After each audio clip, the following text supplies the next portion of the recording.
ಮನೆಯಲ್ಲಿ ಮಕ್ಕಳು ಬನಾನಾ ಮತ್ತು ಎಗ್ ತಿನ್ನೋಕೆ ಇಷ್ಟಪಡಲ್ವಾ? ಹಾಗಿದ್ರೆ ಈ ಸ್ಮಾಲ್ ರೆಸಿಪಿನ ಟ್ರೈ ಮಾಡಿ ನೋಡಿ. ತುಂಬಾ ಇಷ್ಟಪಟ್ಟು ತಿಂತಾರೆ, ಹಾಗೆ ಹೆಲ್ದಿ ರೆಸಿಪಿನೂ ಕೂಡ.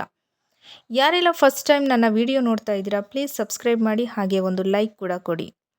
ನಾನು ಇವತ್ತು ಮಾಡೋಕೆ ಹೊರಟಿರೋದು ಬನಾನಾ ಕಾಯಿನ್ ತವಾ ಕೇಕ್. ಎಸ್, ತುಂಬಾ ಈಸಿ ರೆಸಿಪಿ, ಹಾಗೆಯೇ ಟೇಸ್ಟ್ ಆ್ಯಂಡ್ ಹೆಲ್ದಿ ಕೂಡ. ಈ ಬನಾನಾ ಕಾಯಿನ್ ತವಾ ಕೇಕ್ ಮಾಡೋಕ್ಕೆ ಬೇಕಾಗಿರೋದು ಜಸ್ಟ್ 4 ಥಿಂಗ್ಸ್. ಯೂಶ್ವಲಿ ಇದೆಲ್ಲ ನಿಮ್ಮ ಮನೆಗಳಲ್ಲೇ ಇರುತ್ತೆ. ಬನ್ನಿ ಹಾಗಿದ್ರೆ ಏನೇನು ಬೇಕು ನೋಡೋಣ. ನಾನು ಹೇಳಲಿಲ್ವಾ ಜಸ್ಟ್ 4 ಥಿಂಗ್ಸ್ ಇದ್ದರೆ ಸಾಕು ಅಂತ? ಬಾಳೆಹಣ್ಣು, ಮೊಟ್ಟೆ, ಗೋಧಿ ಹಿಟ್ಟು, ಸಕ್ಕರೆ. ಬನ್ನಿ ಹಾಗಿದ್ರೆ ಶುರು ಮಾಡೋಣ.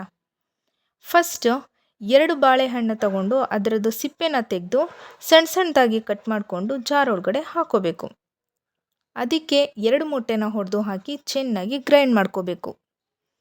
ಅದಾದಮೇಲೆ ಒಂದು ಬೌಲ್ಗೆ ಹಾಕ್ಕೊಂಡು ಅದಕ್ಕೆ ಇವಾಗ 2ರಿಂದ 3 ಸ್ಪೂನ್ ಗೋಧಿ ಹಿಟ್ಟು ಮತ್ತು 2 ಸ್ಪೂನ್ ಸಕ್ಕರೆನ ಹಾಕಿ ಚೆನ್ನಾಗಿ ಮಿಕ್ಸ್ ಮಾಡ್ಕೋಬೇಕು. ತುಂಬ ನೈಸಾಗಿ ಮಿಕ್ಸ್ ಮಾಡ್ಕೊಳ್ಳಿ, ಗೋಧಿ ಹಿಟ್ಟು ಗಂಟಿರಬಾರ್ದು. ಮತ್ತು ಈ ರೀತಿ ಮಿಕ್ಸ್ ಮಾಡಿ ಒಂದು ಕಡೆ ಇಟ್ಕೊಳ್ಳಿ.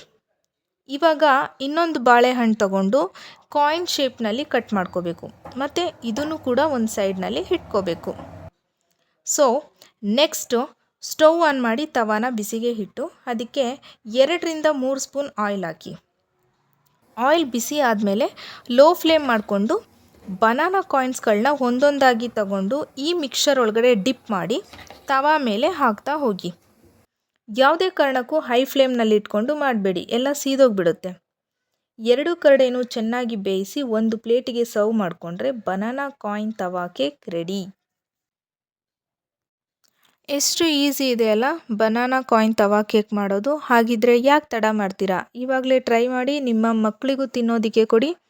ತುಂಬಾ ಖುಷಿಪಟ್ಟು ಎಂಜಾಯ್ ಮಾಡಿ ತಿಂತಾರೆ, ಹಾಗೆ ಹೆಲ್ದಿ ರೆಸಿಪಿನೂ ಕೂಡ. ಈ ರೆಸಿಪಿ ನಿಮಗೆ ಇಷ್ಟ ಆಗಿದರೆ ನನ್ನ ಕಮೆಂಟ್ ಬಾಕ್ಸ್ನಲ್ಲಿ ಕಮೆಂಟ್ ಮಾಡಿ, ಮತ್ತು ನಿಮಗೆ ಯಾವ ಥರ ರೆಸಿಪಿ ಬೇಕು ಅನ್ನೋದನ್ನು ಕಮೆಂಟ್ ಮಾಡಿ. ನಾನು ಅದನ್ನು ನೆಕ್ಸ್ಟ್ ವಿಡಿಯೋದಲ್ಲಿ ತಿಳಿಸ್ಕೊಡೋದಕ್ಕೆ ಟ್ರೈ ಮಾಡ್ತೀನಿ.